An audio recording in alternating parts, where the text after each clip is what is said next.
به نام خداوند علیم و حکیم. سلام و عرض ادب و احترام خدمت شما متعلمین عزیز و گرامی صنف دهم، با آرزوی سلامتی و سربلندی برای همه شما عزیزان. من انجینر نظری با جلسه دوم از فصل نهم امروز در خدمت شما عزیزان هستم. در جلسه قبل ما در رابطه با 3 موضوع صحبت کردیم اگه یادتان باشه. در رابطه با القای الکترومغناطیس صحبت کردیم، فلکس مغناطیسی را خدمت شما معرفی کردیم و در آخر هم قانون اندکشن مغناطیسی آقای فارادی را برای شما گفتیم.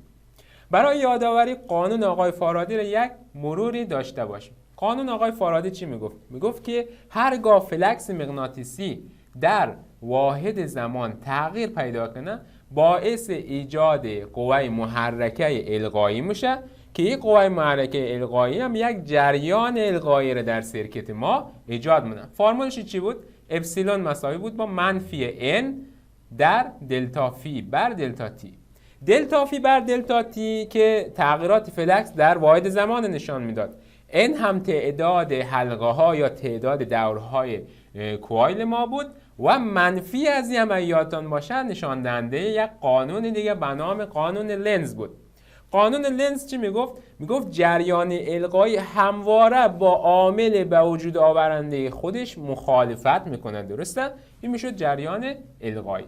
خب امروز قصد داریم در رابطه با 3 موضوع دیگه با شما عزیزان صحبت کنیم، پس با ما همراه باشید. فصل نهم جلسه دوم، موضوعاتی که بررسی مونیم در رابطه با القای خودی صحبت مونیم، القای متقابل خدمت شما عزیزان معرفی مونیم و در آخر هم انرژی ذخیره شده در کوایل با هم دیگه یک بررسی داشته باشیم.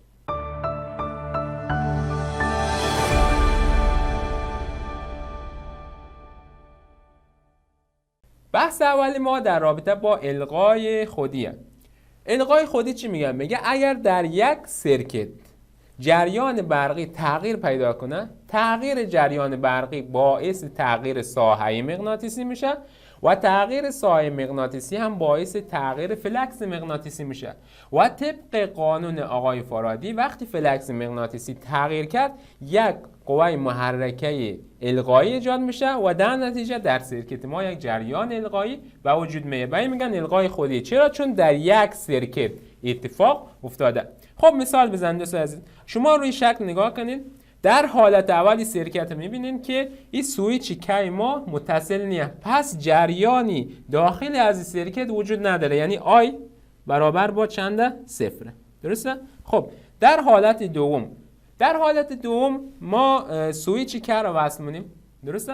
وقتی که سویچ یا کلید کی ما وصل مونیم دوستان عزیز چه اتفاق میفته؟ یک جریانی داخل سرکت ما ایجاد میشه، جریان آی. درسته؟ این جریان داخل سرکت در کل سرکت ما ایجاد میشه. خب این جریان ما دوستان عزیز وقتی ایجاد میشه در داخل از این کوایل که ما دارم به شما نشان میدم باعث میشه که یک ساحه مغناطیسی ایجاد شود دیگه. درسته؟ یادتان هست دیگه در فصلهای قبل در جلسات قبل ما این موضوع بیان کردیم که یک سیم حامل جریان تبدیل به یک مغناطیس میشد دیگه، داخلش یک ساحه مغناطیسی ایجاد میشد. پس اینجا همینه، وقتی که جریان داخل از این کوایل میره باعث میشه که اینجا یک ساحه مغناطیسی ایجاد شود. خب حالا اگه ما این جریان تغییر بدیم، چه قسمی تغییر بدیم؟ یک مقاومت اینجا داریم، طبق قانون اوم اگه ما این مقاومت رو کم و زیاد کنیم، درسته؟ یا این ولتیجی که اینجا داریم، این ولتیج ما کم و زیاد کنیم باعث میشیم که جریان تغییر پیدا کنه. وقتی که جریان تغییر پیدا مونه، ساحه مغناطیسی که اینجا ایجاد شده بود این ساحه مغناطیسی هم تغییر مونه دیگه. درسته؟ پس وقتی که ساحه مغناطیسی تغییر کرد فلکس مغناطیسی هم تغییر مونه دیگه. یکی از عواملی که در جلسه قبل بررسی کردیم باعث میشد فلکس مغناطیسی ما تغییر کنه چی بود؟ تغییر ساحه مغناطیسی بود. پس با تغییر ساحه مغناطیسی فلکس مغناطیسی تغییر مونه و در نتیجه یک جریان القایی اینجا ایجاد میشه طبق قانون آقای فارادی. درسته؟ خب پس یک جریان ایجاد میشه. جهت از این جریان کدام سمت دوستان عزیز؟ طبق قانون لنز جریان القایی همیشه با عامل به وجود آورنده خودش مخالفت مونه. یعنی جریان القایی شما اگه روی شکل نگاه کنید، ما جهتش به شما نشان دادم، در جهت مخالف جریان اصلی ایجاد میشه که با جریان اصلی مخالفت مونه. درسته؟ در جلسه قبل گفتیم جریان القایی یک جریان نمک نشناسه دیگه. درسته؟ همیشه با عامل به وجود آورنده خودش مخالفت مونه. خب این در حالتی که ما سویچ کره وصل کردیم. در حالت بعدی دوستان عزیز ما دوباره سویچ کره قطع مونیم. وقتی که سویچ کره دوستان عزیز شما قطع مونین، این جریان شما یعنی جریان اصلی مدار میخواد بره به سمت صفر شدن دیگه. درسته؟ میخواد صفر شود. خب اینجا وقتی میخواد صفر شود، جریان القایی به خودش میگه که ما نباید بذارم جریان اصلی صفر شود. درسته؟ پس جهت خودش عوض مونه، به این سمت میره، یعنی در جهت جریان اصلی قرار میگیره دیگه. درسته؟ تا نذاره که این جریان اصلی ما صفر شود.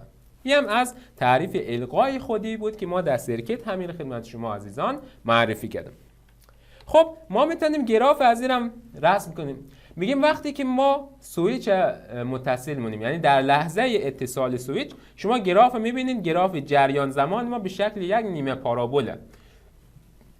خب من اینجا یک سوال از شما پرسان کنم، چرا گراف ما مثلا به شکل یک خط مستقیم نیه؟ یعنی جریان چرا یک دفعه زیاد نمیشه ها؟ چرا؟ علتش چیه؟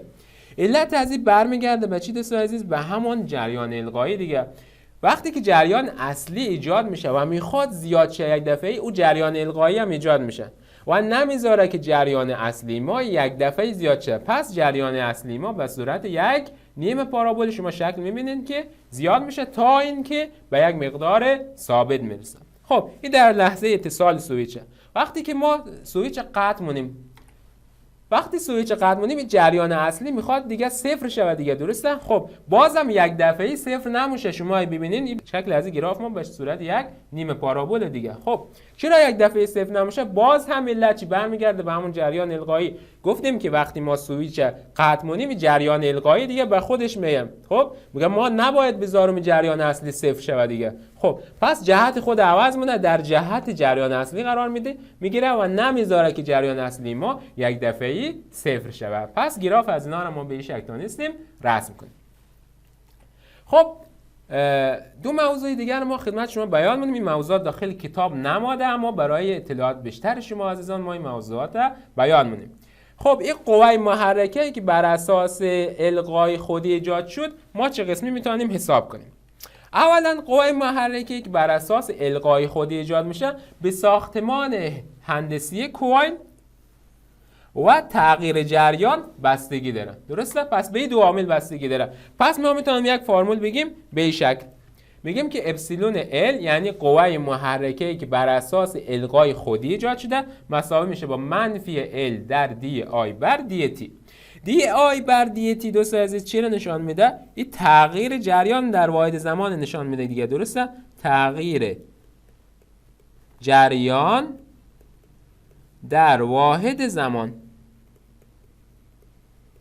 ال چیه دوستان عزیز؟ ال خب حواستون میشه به ال میگیم ضریب اندکتیویتی. خب ضریب اندکتیویتی. خب واحد از این هم هانریه. این هم یادتون باشه واحد اندازه‌گیری از این هم هانری.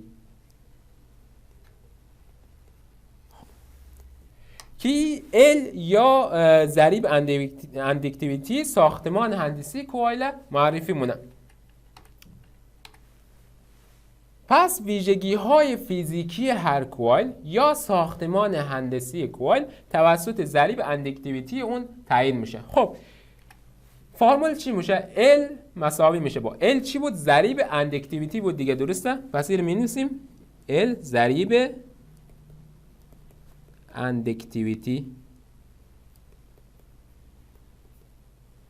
واحد اندازه‌گیریش هم چی بود؟ هانری. خب مساوی میشه با موی صفر. موی صفر چی بود؟ ضریب نفوذ فضای آزاد بود. اینم بنویسیم ضریب نفوذ فضای آزاد. مقدارش چند بود دوستان عزیز یادتون هست؟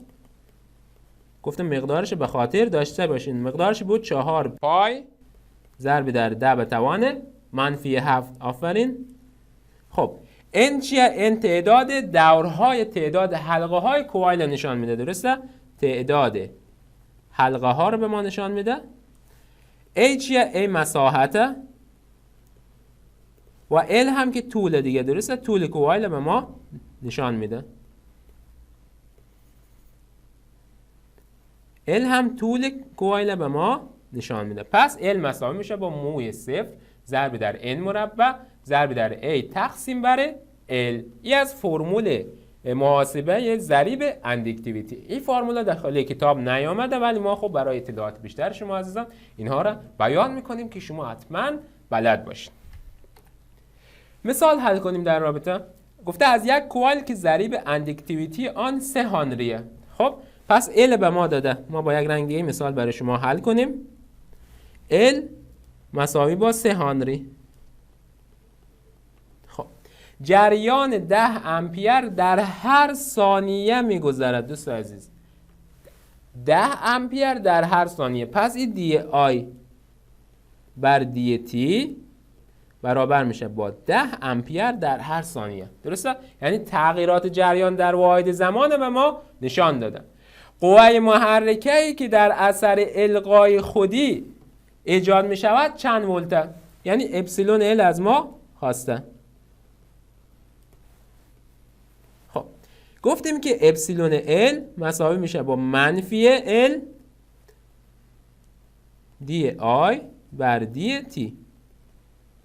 مساوی میشه با منفی ال چقدر؟ ال 3 هنریه ضرب در دی آی بر دی تی هم که 10. پس مساوی میشه با منفی 30 ولت. یه هم جواب این سوال ما شد. سوال بعدی رو ببینین. گفته ضریب اندکتیویتی یک کوایل بدون هسته به طول 62.8 سانتی متر. پس طول یا ال به ما داده 62.8 سانتی متر و سطح مقطع 10 سانتی متر مربع را پیدا کنید. سطح مقطع یا A به ما داده 10 سانتی متر مربع که شامل 2000 حلقه نزدیک به همه. یعنی N هم به ما داده 2000. چی را از ما خواسته؟ ضریب اندکتیویتی یعنی L از ما خواسته. پس L مساوی میشه با موی صفر ضرب در N مربع ضرب در A تقسیم بر L. درسته؟ خب L مساوی میشه با موی صفر مقدارش چقدر بود؟ 4 پای ضرب در 10 به توان منفی 7 ضرب در N مربع. N ما 2000. درسته؟ پس میشه 2 ضرب در 10 به توان 3 به توان 2 ضرب در A یا مساحت ما 10 سانتی متر مربع که باید به متر مربع تبدیل شود. پس میشه 10 ضرب در 10 به توان منفی 4. وقتی شما سانتی متر مربع رو میخواین که به متر مربع تبدیل کنین ضرب در 10 به توان منفی 4 میشه تقسیم بر L یا طولم به ما داده 62.8 سانتی متر باید این هم به متر تبدیل شه. پس میشه ضرب در 10 به توان منفی 2. L مساوی میشه با خب اینا رو ساده مونیم. پای 3.14 4 ضرب در 3.14 دوست عزیز برابر میشه با 12.56. خب 12.56 با 62.8 ساده مونیم. این میشه 5 این میشه 1. درسته؟ خب 2 به توان 2 هم که میشه 4. درسته؟ میشه 4 ضرب در 10 به توان 3 هم به توان 2 میشه 10 به توان 6. خلاص شد دیگه. حالی فقط جایگذاری آمده. L مساوی میشه با 1 4 از صورت داریم 1 5 هم از مخرج ضرب در خب 10 به توان منفی 7 ضرب در 10 به توان 6 میشه 10 به توان منفی 1. 10 به توان منفی 1 ضرب در 10 دیگه همدیگه رو خنثی مونن. 1 به 10 به توان منفی 4 در صورت میمونه. 10 به توان منفی 2 از مخرجم به صورت انتقال میدیم. علامتش مثبت میشه. پس میشه ضرب در 10 به توان منفی 2. در نتیجه L مساوی میشه با 4 تقسیم بر 5 اگه شما کنید برابر میشه با 0.8. پس این برابر میشه با 8 ضرب در 10 به توان منفی 3 هنری که 10 به توان منفی 3 هم میلی دیگه. در نتیجه L مساوی میشه با 8 میلی هنری. این هم جواب این سوال ما از محاسبه ضریب اندکتیویتی. بحث بعدی ما در رابطه با القای متقابله. خب القای متقابل دوستان عزیز چی میگه؟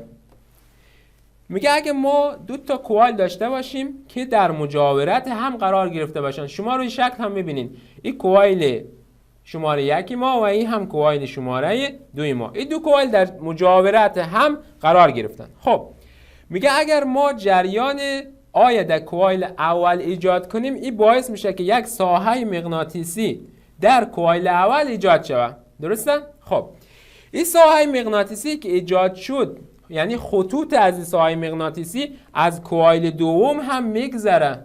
درسته؟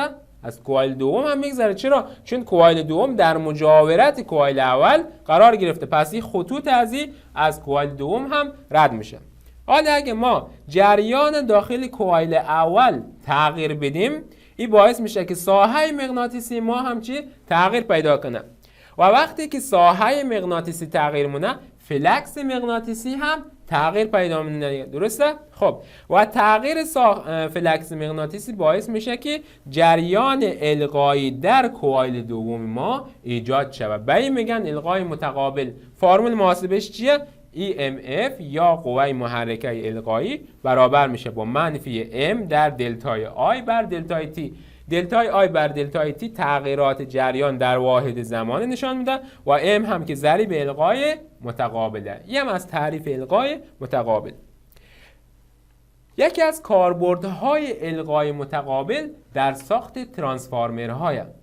ترانسفورمرها قطعات برقی هستند که برای رسیدن به یک ولتاژ دلخواه ما از این ترانسفورمرها استفاده می‌کنیم. در واقع اینها برای تبدیل ولتاژ ها به هم دیگه از ترانسفورمرها ما استفاده می‌کنیم. خب شما روی شکل می‌بینید ساختمان ترانسفورمر ما روی شکل به شما نشان میدیم. اینها از دو کوایل تشکیل شده. یک کوایل سمت چپ ما دارم به شما نشان میدم، یک کوایل هم سمت راست که تعداد دورهای کوایل سمت چپ با تعداد دورهای کوایل سمت راست با هم دیگه فرق مونه. شما روی شکل هم میبینید که کوایل سمت چپ ما تعداد دورهایش بیشتر از کوایل سمت راست مایه و این سیمهای کوایل به دور یک هسته آهنی پیچ شدن. درسته؟ و وقتی که هر دو کوایل دور یک هسته پیچ شده باشن، اتفاقی که میفته اینه که ساحه مغناطیسی برای هر دو کوایل ما درسته یکیه، یعنی ساحه مغناطیسی کوایل اول با کوایل دوم با هم دیگه تفاوتی نداره. خب کاربرد ترانسفورمرها را شما میتونید در زندگی روزمره ببینید. در ساختن دستگاه‌های جوشکاری ما از ترانسفورمرها استفاده می‌کنیم. یا چارجرهای موبایل یا چارجرهای لپتاپ اگه شما سیل کنید، اینها نوع ترانسفورمرن. شما دستگاه جوش نگاه کنید، یک ولتاژ کم هم میگیره، این تبدیل به یک ولتاژ زیاد مونه، پس یک نوع ترانسفورمره. یا چارجرهای موبایل و چارجرهای لپتاپ هم نوع ترانسفورمر حساب میشن. خب ما برای ترانسفورمر یک فرمول خیلی مهم داریم. گفتیم که چون هر دو کوایل ما به دور یک هسته آهنی پیچ شدن، پس ساحه مغناطیسی اینها با هم دیگه یکیه. پس تنها چیزی که باعث تفاوت پتانسیل بین دو کوایل ما میشه تعداد حلقه‌های ناین. پس این رابطه رو میتونیم بنویسیم، بگیم دلتا وی 2 یعنی تفاوت پتانسیل در کوایل شماره 2 بر دلتا وی 1 تفاوت پتانسیل در کوایل شماره 1 برابر با N2 که میشه تعداد حلقه‌های کوایل دوم تقسیم بر N1 که تعداد حلقه‌های کوایل اوله. پس این رابطه در ترانسفورمرها برقراره. و یک نکته خیلی خیلی مهمی که وجود داره اینه که زمانی که تعداد دورهای کوایل ثانویه ما بیشتر از کوایل اولیه باشه، ترانسفورمر ما از نوع افزاینده. افزاینده یعنی چی؟ یعنی مثلا ولتاژ 220 ولت ما به میدیم، این تبدیل مونه مثلا به ولتاژ 3000 ولت. افزاینده زیاد مونه ولتاژ. درسته؟ در چه صورتی؟ در صورتی که تعداد دورهای کوایل ثانویه از کوایل اولیه بیشتر باشه. برعکس از این، زمانی که تعداد دورهای کوایل ثانویه کمتر از تعداد دورهای کوایل اولیه ما باشه، ترانسفورمر ما از نوع کاهنده. پس این هم یک موضوع خیلی مهمیه که شما این را حتما باید در قسمت بدانید. بریم با هم دیگه یک مثال حل کنیم. مثال چی میگه دوستای عزیز؟ میگه اگر بخوایم تفاوت پتانسیل از 3300 ولت به 220 ولت برسد، از یک ترانسفورمر کاهنده استفاده میکنیم. در صورتی که کوایل اول دارای 300 حلقه باشد، کوایل دوم چند حلقه دارد؟ خب فرمول چی بود؟ دلتای V2 بر دلتا V1 مساوی بود با N2 بر N1. در نتیجه دلتا V2 یعنی تفاوت پتانسیل کوایل دوم ما رسیده به چند؟ 220. درسته؟ پس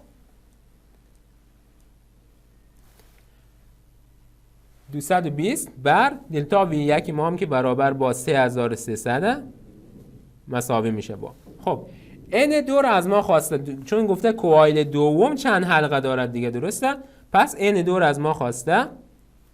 N1 هم که به ما داده 300 حلقه. خب از این تساوی 300 اگه شما ضرب در 220 کنین چه اتفاقی میفته؟ میشه 66000 مساوی میشه با 3300 در N2. از این رابطه N2 مساوی میشه با 66000 تقسیم بر 3300. خب این اگه شما دوستان عزیز ساده کنید، این دو صفر با این دو صفر خط مخرم، 66 تقسیم بر 33 برابر با 2 میشه. یک صفر هم که داریم پس میشه 20 حلقه.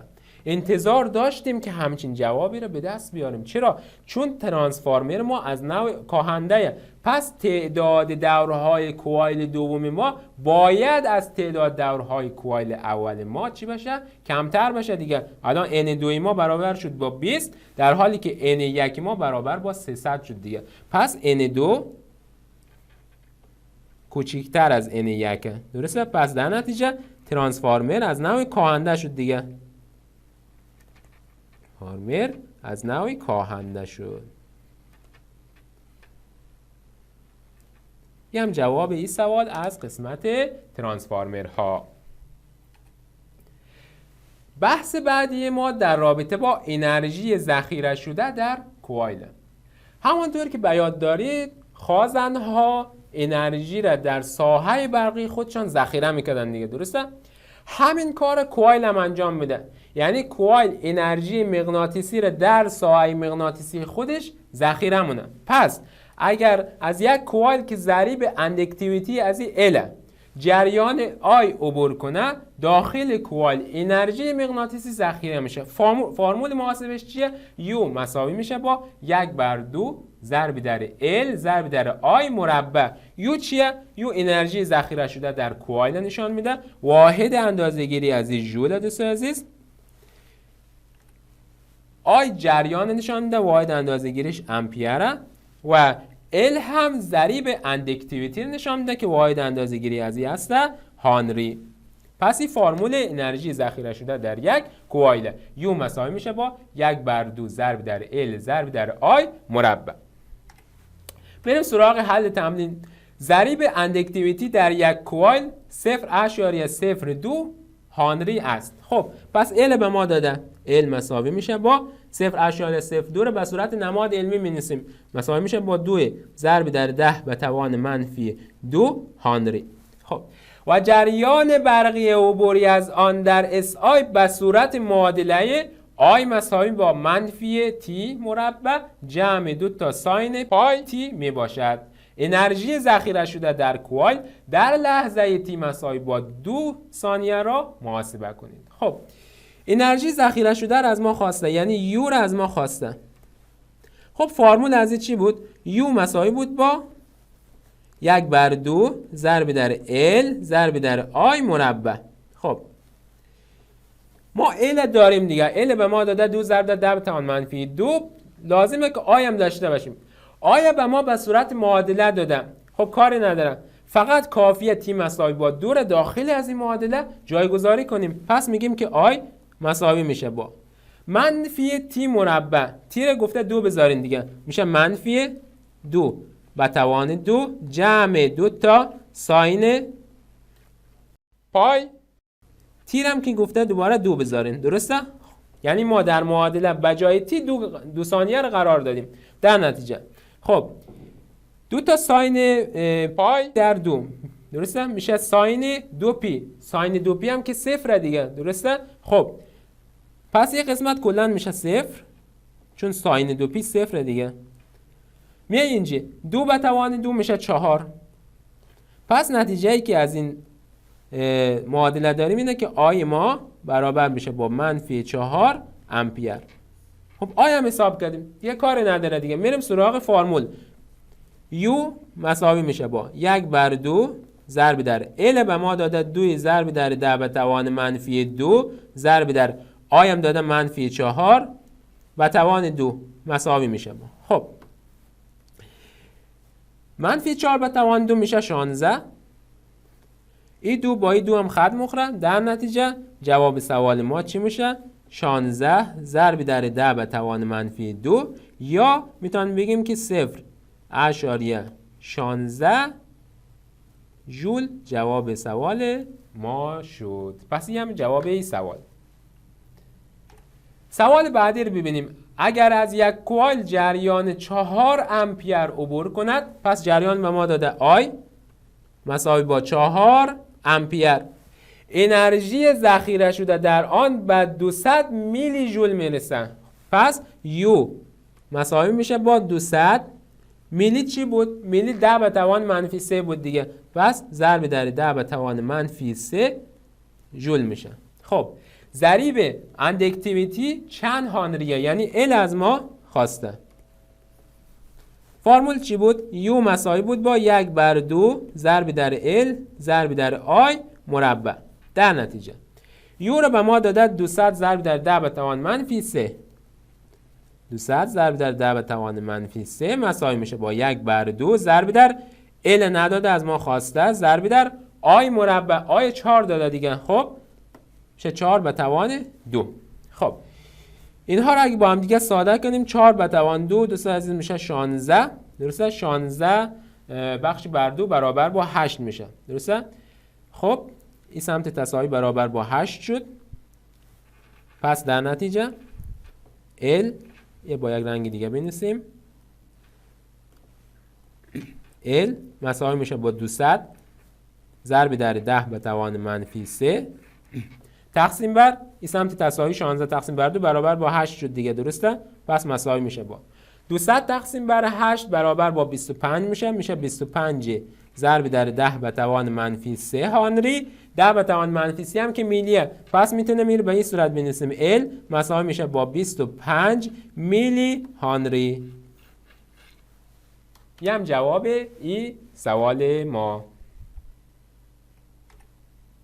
خب میریم سراغ بررسی سوالات احتمالی کانکور. چون از این قسمت ما در کانکور سوالی پیدا نکردیم، پس میریم سراغ سوالات احتمالی که ممکنه در کانکور مطرح شود.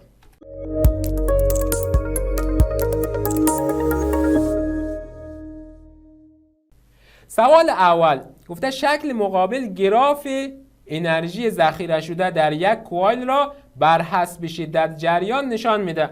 ضریب اندکتیویتی چند میلی هانریه؟ خب فرمول چی بود؟ یو مساوی بود با 1/2 ضرب در ال ضرب در آی مربع. خب یو رو به ما داده دیگه. شما روی گراف نگاه کنید دوستا. خب اینجا یو دیگه. درسته؟ یو رو به ما داده چند؟ 0.027. پس میتونیم بنویسیم و جای یو 0.027 برابر میشه با 27 ضرب در 10 به توان -3 مساوی میشه با 1/2 ضرب در ال از ما خواسته ضرب در آی چنده؟ آی هم اینجا به ما داده 3 امپیر دیگه. درسته؟ ضرب در 3 مربع. خب از این رابطه 3 به توان 2 میشه 9. درسته؟ خب اینا رو اگه با هم دیگه ساده کنیم 9 به 9 میشه 1. 27 به 9 هم برابر با 3 میشه دیگه. درسته؟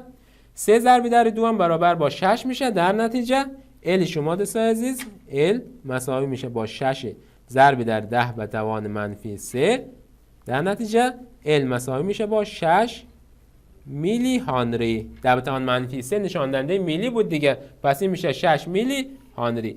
کدام گزینه شد؟ گزینه سوم پاسخ صحیح سوال ما شد. سوال بعدی، جریان عبوری از یک کوایل که ضریب اندکتیویتی آن 0.02 هانری است در اس آی به صورت آی مساوی با 5 تی مربع منفی 10 تی جمع 20 است.